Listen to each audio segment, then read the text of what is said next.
नमो राघवाय। प्रभु लीलामय हैं, वे शरणागत का हित करते हैं, सेवा करने में सुलभ हैं और सभी दुखों का नाश करने वाले हैं। बहुत पहले स्वयंभू मनु और उनकी पत्नी शत्रुपा से इस संसार के मनुष्यों की रचना हुई। वे अत्यंत धर्मशील और मर्यादित थे, जिनकी महानता का वर्णन आज भी वेदों में होता है। उनके पुत्र उत्तानपाद और पोते ध्रुव जैसे महान भक्त हुए। बेटी देवहूति से भगवान कपिल का जन्म हुआ, जिन्होंने सांख्य दर्शन का ज्ञान दिया। राजा मनु ने वर्षों तक धर्मपूर्वक राज्य किया, पर एक दिन वृद्धावस्था में उनके मन में पीड़ा जागी। जन्म बीत गया पर हरि भक्ति से दूर रहा। यह सोचकर उन्होंने राज्य त्याग दिया और पत्नी शत्रुपा के साथ नैमिषारण्य तीर्थ की ओर चल दिए। वहाँ ऋषियों और मुनियों के बीच वे रहने लगे। साधु वेश धारण किया, हर दिन कथा सत्संग में भाग लिया और प्रेम पूर्वक द्वादशाक्षर मंत्र का जप करने लगे। अब उनका मन संसार से हटकर केवल श्रीहरि के चरणों में लगा रहा। राजा मनु और उनकी पत्नी शत्रुपा गहरे तप में लीन थे। वे केवल कंद फल खाकर जीते और ब्रह्म उस सच्चिदानंद परमात्मा का स्मरण करते रहते। लेकिन मन में एक ही इच्छा थी, उस परम प्रभु के दर्शन करना जो निर्गुण हैं, अनंत हैं, जिनके अंश से ब्रह्मा विष्णु महेश प्रकट होते हैं। धीरे धीरे उन्होंने फल मूल भी त्याग दिए और केवल जल पर जिए। फिर 7,000 वर्षों तक केवल वायु पर निर्भर होकर तप किया। अंत में वायु भी त्याग दी। 10,000 वर्षों तक एक पैर पर खड़े रहकर प्रभु को पुकारते रहे। उनके शरीर में केवल हड्डियां रह गई, पर मन अडिग था। देवताओं ने आकर वर मांगने को कहा, पर वे टस से मस न हुए। जब भगवान ने देखा कि यह प्रेम सच्चा है, तब आकाशवाणी हुई, वर मांगो। यह वाणी जैसे अमृत बनकर उनके कानों से हृदय तक उतरी। एक क्षण में शरीर तेजस्वी हो गया। प्रेम से पुलकित होकर राजा मनु भूमि पर दंडवत हुए। हृदय में अब केवल एक ही बात थी, प्रभु का साक्षात दर्शन।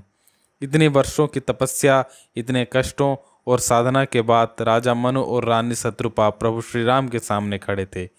विनम्रता और प्रेम से उन्होंने प्रार्थना की, हे प्रभु, आप तो सेवकों के लिए कल्पवृक्ष हैं, कामधेनु हैं।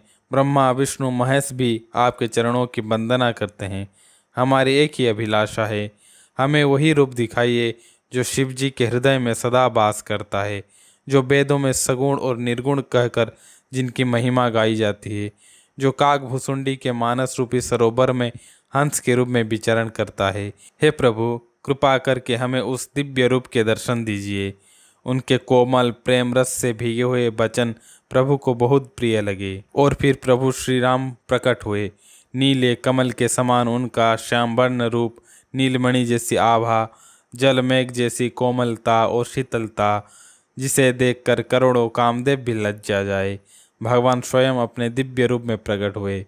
उनका मुख पूर्णिमा के चांद सा, नेत्र कमल जैसे सुंदर, मुस्कान ऐसी कि करोड़ों कामदेव भी लजा जाए। सिर पर मुकुट, कानों में कुंडल, हृदय पर श्रीवत्स, हाथों में धनुष बाण, पीताम्बरी की छटा बिजली को भी मात देती थी।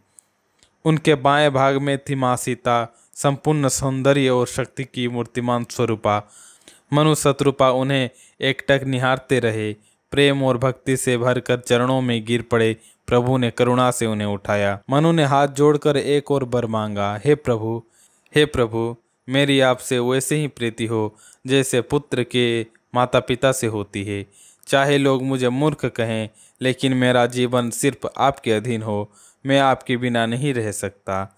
प्रभु ने दया से कहा, एवमस्तु, अब मेरी आज्ञा मानो और देवराज इंद्र की अमरावती में कुछ समय के लिए जाओ। वहाँ भोग भोग कर जब समय आएगा, तब मैं तुम्हारा पुत्र बनकर अयोध्या में जन्म लूँगा। भगवान ने कहा, मैं अपने अंशों सहित मनुष्य रूप में तुम्हारे घर प्रकट होऊंगा। मेरी आदि शक्ति भी अवतार लेगी और हम भक्तों के कल्याण के लिए अनेक लीलाएं करेंगे। जो मनुष्य प्रेम से मेरी कथा सुनेगा, वह ममता और अहंकार त्याग कर संसार से पार हो जाएगा। यह वचन देते हुए प्रभु बार बार यही दोहराते रहे, यह मेरा वादा है, सत्य है, सत्य है, सत्य है। फिर प्रभु अंतर्ध्यान हो गए। मनु और शत्रुपा ने प्रभु को हृदय में बसाया और कुछ समय तक उसी आश्रम में रहे। फिर बिना किसी पीड़ा के शरीर छोड़कर स्वर्गलोक चले गए। ये हो गया एक कल्प की बात। फिर शिव जी एक कल्प की बात बताते हैं। वो कहते हैं, बहुत पहले एक कैकेय देश था जहाँ सत्यकेतु नाम का धर्मप्रिय और प्रतापी राजा राज्य करता था। उसके दो वीर पुत्र हुए, प्रताप भानु और अरिमर्दन। प्रताप भानु बड़ा था, इसीलिए पिता ने उसे राजगद्दी सौंप दी और खुद वन में तप करने चले गए। प्रताप भानु न्यायप्रिय और धर्मशील राजा बना। उसका शासन इतना उत्तम था कि प्रजा सुखी और दुख रहित थी। उसके पास धर्मरुचि नाम का बुद्धिमान मंत्री और अरिमर्दन जैसा बलवान भाई था। खुद प्रताप भानु भी महान योद्धा था। उसने एक दिन दिग्विजय का निश्चय किया, सेना सजाई और विजय यात्रा पर निकल पड़ा। जहाँ जहाँ गया युद्ध हुए और उसने सभी राजाओं को जीत लिया। सातों द्वीपों को अपने बल से बस में किया और चक्रवर्ती सम्राट बन गया। जब वह लौटकर नगर आया तो राज्य में सुख, समृद्धि और धर्म का साम्राज्य था। धरती मानो कामधेनु बन गई थी, जहाँ कोई दुख नहीं, केवल आनंद ही आनंद था। एक दिन प्रताप भानु शिकार पर निकले। उन्होंने कई हिरन मारे। तभी उन्हें एक विशाल भयानक सुअर दिखा, मानो राहु चंद्रमा को निकलने चला हो। राजा ने उसे ललकारा, लेकिन जैसे ही घोड़े की आवाज आई, वह सुअर पवन वेग से भाग खड़ा हुआ। राजा ने बाण चलाया, पर सुअर जमीन में दुबक गया। वह छल करता, कभी दिखता, कभी गायब हो जाता। राजा क्रोध में उसके पीछे दौड़ते गए। वह सुअर उन्हें बहुत दूर तक घने दुर्गम जंगल में ले गया, जहाँ कोई साथ नहीं था। अंत में वह एक गहरी गुफा में जा छिपा। राजा उसे पकड़ नहीं पाए और पछता कर लौटने लगे, पर वे रास्ता भटक चुके थे। सुअर के पीछे भागते भागते राजा प्रताप भानु रास्ता भटक गए। भूख, प्यास और थकान से परेशान होकर वे घोड़े समेत पानी की तलाश में इधर उधर भटकते रहे। तभी उन्हें एक आश्रम दिखा। वह आश्रम एक ऐसे व्यक्ति का था जो पहले एक राजा था, लेकिन प्रताप भानु ने उसका राज्य छीन लिया था। वह युद्ध में हारकर भाग गया था और अब तपस्वी का वेश धारण कर बदले की आग में जल रहा था। जब प्रताप भानु वहां पहुंचे तो प्यास के कारण वे उसे पहचान न सके, लेकिन वह राजा प्रताप भानु को पहचान गया। उसने तपस्वी बनकर स्वागत किया और उन्हें एक सरोवर दिखाया, जहां राजा ने घोड़े सहित स्नान और जलपान किया। राजा की थकान मिट गई। तब वह तपस्वी उसे अपने आश्रम में ले गया। सूर्यास्त के समय उसे आसन दिया और कोमल शब्दों में पूछा, तुम कौन हो? ऐसे सुंदर युवक होकर अकेले जंगल में क्यों घूम रहे हो? तुम्हारे अंदर तो चक्रवर्ती राजा के लक्षण हैं। प्रताप भानु ने सच न बताते हुए कहा, मैं राजा प्रताप भानु का मंत्री हूँ। शिकार करते हुए रास्ता भटक गया हूँ। बड़े भाग्य से आपके दर्शन हुए। उसने अपना बैर मन में छिपाकर तपस्वी का वेश बनाकर प्रतिशोध की योजना बना रखी थी। प्रताप भानु तो उसे पहचान न सके, लेकिन वह कपटी मुनि राजा को तुरंत पहचान गया। उसने कहा, घना जंगल है, रात भी हो गई है, आज यहीं विश्राम करो। राजा ने उसकी आज्ञा मानते हुए घोड़े को बांधा और वहीं ठहर गए।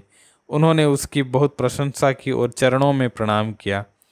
राजा ने उसे पिता समान मानकर कोमल वाणी में उसका नाम धाम पूछा, लेकिन वह चालाक था।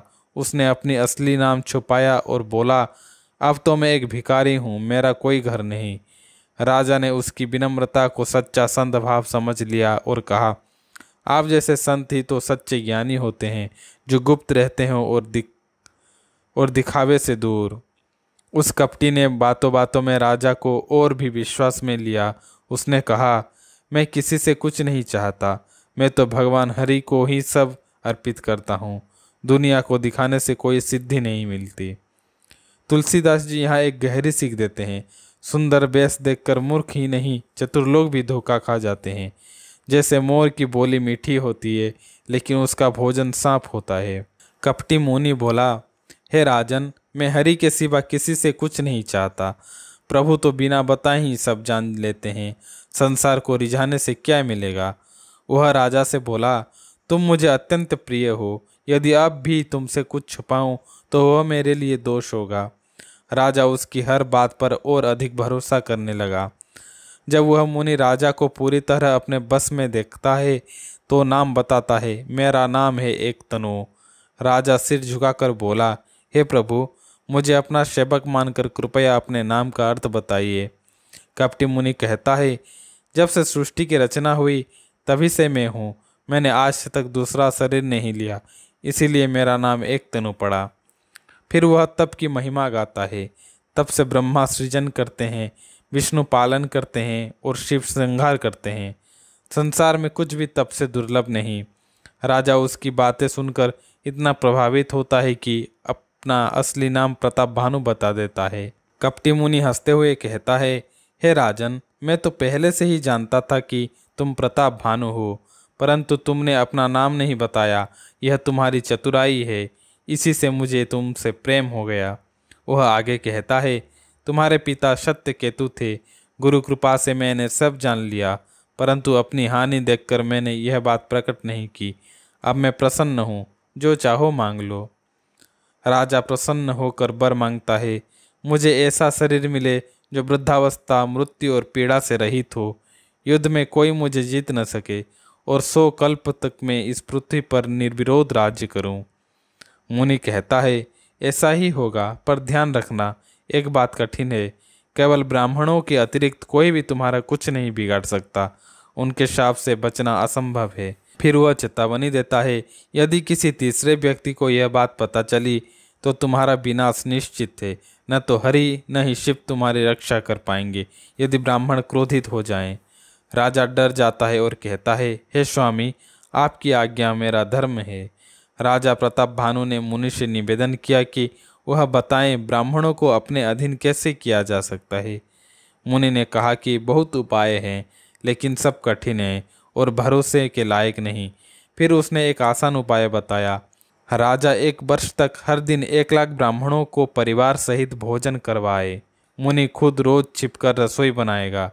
जो जो ब्राह्मण उस भोजन को खाएंगे वे सब राजा के अधीन हो जाएंगे। इतना ही नहीं, जो कोई उन ब्राह्मणों के घर जाकर खाएगा वो भी राजा का आज्ञाकारी बन जाएगा। लेकिन एक शर्त थी, किसी को भी यह रहस्य पता नहीं चलना चाहिए। राजा को यह योजना बहुत पसंद आई। मुनि ने कहा कि वह खुद राजा के नगर नहीं जाएगा, बल्कि राजा के पुरोहित को माया से छिपा देगा और उसका रूप लेकर रसोई बनाएगा। राजा मान गया। उसी रात जब राजा सो गया तब मुनि का राक्षस मित्र कालकेतु आया। यह वही था जिसने पहले सुअर बनकर राजा को जंगल में भटकाया था। दोनों ने मिलकर पुरानी दुश्मनी का बदला लेने की योजना बनाई थी। राक्षस ने राजा को सोते सोते ही उसके महल पहुंचा दिया और असली पुरोहित को माया से गुम कर एक गुफा में छिपा दिया। फिर वह मुनि स्वयं पुरोहित का रूप लेकर महल में जाकर उसकी जगह लेट गया। सुबह राजा की नींद खुली तो वह खुद को अपने महल में देखकर चकित रह गया। उसे याद आया कि मुनि ने यही वादा किया था, इसलिए उसने किसी को कुछ नहीं बताया और चुपचाप उठकर जंगल की ओर चल दिया। नगर में राजा के लौटने की खुशी में उत्सव मनाया गया। जब राजा ने पुरोहित को देखा तो वह समझ गया कि यह वही मुनि है जो रूप बदल कर आया है। सब कुछ मुनि की योजना के अनुसार हो रहा था, पर किसी को इसका अंदेशा भी नहीं था। जैसे ही पुरोहित रूप में मुनि को राजा ने पहचाना, वह बहुत प्रसन्न हुआ। उसे यह ध्यान नहीं रहा कि यह असली पुरोहित नहीं है, बल्कि वह कपटी राक्षस है। राजा ने 1 लाख ब्राह्मणों को उनके परिवार सहित अगले दिन भोजन के लिए आमंत्रित कर दिया। अब उस मायावी राक्षस ने रसोई बनाई, जिसमें वेदों में बने 6 रसों और 4 प्रकार के स्वादिष्ट भोजन रखे गए। लेकिन उस दुष्ट ने जानबूझकर भोजन में ब्राह्मणों का मांस मिला दिया। जब राजा स्वयं उन ब्राह्मणों को भोजन परोसने लगा, तभी आकाशवाणी हुई, हे ब्राह्मणों, उठो, यह भोजन मत खाओ। यह भोजन बहुत भारी हानि देने वाला है। इसमें ब्राह्मण का मांस मिला है। यह सुनते ही सभी ब्राह्मण क्रोधित होकर उठ खड़े हुए। राजा कुछ कह नहीं पाया, क्योंकि वह खुद भ्रम में था। ब्राह्मणों ने बिना विचार किए ही श्राप दे दिया, हे मूर्ख राजा, तू परिवार सहित राक्षस हो जा। उन्होंने आगे कहा, तूने हम ब्राह्मणों को बुलाकर धोखा देना चाहा, लेकिन भगवान ने हमारे धर्म की रक्षा की है। अब तू 1 वर्ष के भीतर नष्ट हो जाएगा और तेरे कुल में कोई जल तक नहीं देगा। राजा घबरा गया, पर तभी फिर से एक दिव्य आकाशवाणी हुई, राजा ने कोई अपराध नहीं किया है। शाप देने से पहले विचार करना चाहिए था। यह सुनकर ब्राह्मण हैरान रह गए। राजा भागता हुआ रसोई घर ओर गया। लेकिन वहाँ कोई भोजन, रसोइया या पुरोहित नहीं मिला। सब कुछ गायब था। वह बहुत दुखी हुआ और ब्राह्मणों को पूरा हाल सुनाया। वह भय से व्याकुल होकर जमीन पर गिर पड़ा। ब्राह्मणों ने कहा, हे राजन, तुम्हारा कोई दोष नहीं है, पर ब्राह्मणों का शाप कभी खाली नहीं जाता। जो होना लिखा है वह होकर रहेगा। फिर सब ब्राह्मण नगर छोड़कर चले गए। जब नगरवासियों को यह बात पता चली तो वे दुखी होकर भगवान को कोसने लगे। क्या सही न्याय है, इतना धर्मात्मा राजा और उसका ऐसा अंत। विधाता ने हंस बनाते बनाते कौवा बना दिया। इधर राक्षस ने असली पुरोहित को उसके घर पहुंचा दिया और मुनि को सारा हाल बताया। मुनि ने तुरंत कोई शत्रु राजाओं को पत्र भेजे। जो राजा प्रताप भानु से बैर रखते थे वे सभी सेना सजाकर उस नगर को चारों ओर से घेर लिया गया। भीषण युद्ध हुआ। प्रताप भानु और उसके सभी योद्धा और भाई रणभूमि में वीरगति को प्राप्त हो गए। इसी तरह सत्यकेतु वंश पूरी तरह समाप्त हो गया। जब किसी व्यक्ति का भाग्य उसके विरुद्ध हो जाता है तो छोटी सी चीज भी भारी दुख का कारण बन जाती है। जैसे धूल पर्वत जैसी भारी लगती है, रस्सी सांप बन जाती है और पिता यमराज के समान भयानक लगते हैं। ठीक ऐसा ही हुआ राजा प्रताप भानु के साथ। ब्राह्मणों के शाप और देवयोग के प्रभाव से वह राजा अपने पूरे परिवार सहित अगला जन्म राक्षस रूप में लेता है। वही प्रताप भानु अब बनता है रावण, 10 सिर और 20 भुजाओं वाला बलवान और भयानक राक्षस। आगे हम उसकी कथा सुनेंगे।